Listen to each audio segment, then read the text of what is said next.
আমাদের পরিবেশের প্রধান 5টি উপাদান, যা হলো জল, মাটি, বায়ু, গাছপালা এবং প্রাণী। এদের মধ্যে অন্যতম উপাদান হলো জল। আমাদের পৃথিবীতে মোট জলের পরিমাণ 71%। আবার প্রাণী দেহেও 70%ই জল।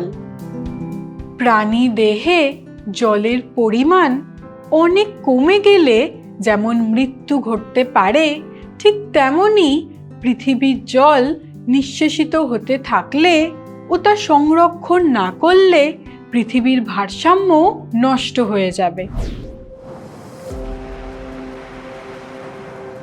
কিন্তু এখন মনে প্রশ্ন আসতে পারে, পৃথিবীতে যদি জলের পরিমাণ এত বেশি থাকে, তবে কি তা সংরক্ষণের প্রয়োজন আছে? আসলে আমাদের পৃথিবীর মোট জলভাগের 97%ই মহাসাগরে সঞ্চিত, যা পানের যোগ্য নয়। বাকি 3%ই হলো স্বাদু জল, যার আবার 70% বরফ বা হিমবাহ রূপে, 29% ভৌম জলরূপে সঞ্চিত। বাকি থাকলো 1%। এই জল সহজেই পাওয়া যায়, যা হ্রদ, মাটির স্তরে, বাষ্পরূপে, নদীতে এবং প্রাণী দেহে সঞ্চিত। এই 1%-এর মধ্যে থাকে দূষিত জল। কিছু জল উত্তোলনই করা যায় না, ফলে এর মধ্যে মাত্র 0.5% জলই আমাদের ব্যবহারের উপযোগী। কিন্তু জলের অতিরিক্ত ব্যবহার, বিশ্বের উষ্ণতা বৃদ্ধি এবং জল দূষণের কারণে বিশ্বজুড়ে তীব্র জল সংকট হচ্ছে, যার জন্য দরকার জল সংরক্ষণের।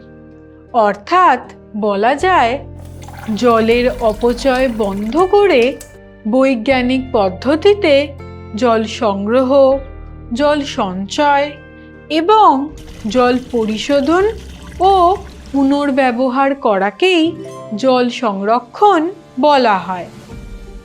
এবার চলো এই জল সংরক্ষণের গুরুত্ব সম্পর্কে ডিটেলসে জেনে নিই।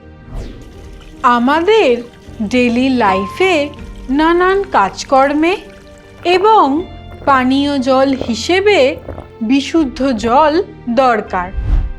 ভারতবর্ষের রাজস্থানে এমন বহু গ্রাম আছে যেখানে সামান্য পানীয় জলের আশায় মাইলের পর মাইল হাঁটতে হয়। এখনই জল সংরক্ষণ না করলে গোটা ভারত জুড়েই হয়তো এই ছবি দেখতে পাওয়া যাবে।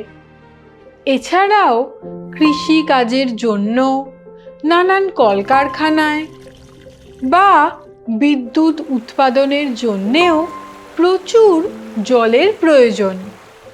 আবার কোনো জলাশয়কে ঘিরে যেমন নানান প্রাণী বসবাস করে, তেমনি জলের মধ্যেও নানান প্রাণীর বসবাস। ফলে জল সংরক্ষণ না করলে জীববৈচিত্র্যের সঙ্গে সঙ্গে বাস্তুতন্ত্র নষ্ট হয়ে যাবে।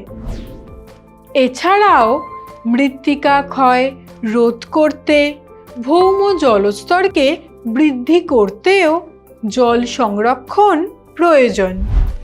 কিন্তু শিল্পায়ন ও নগরায়নের ফলে জল দূষণের মাত্রাও বেড়ে গেছে। তাই জল সংরক্ষণ না করলে এই অল্প পরিমাণ ব্যবহারযোগ্য জলও নিঃশেষিত হয়ে যাবে, আর ভবিষ্যৎ প্রজন্ম তীব্র জল সংকটে পড়বে।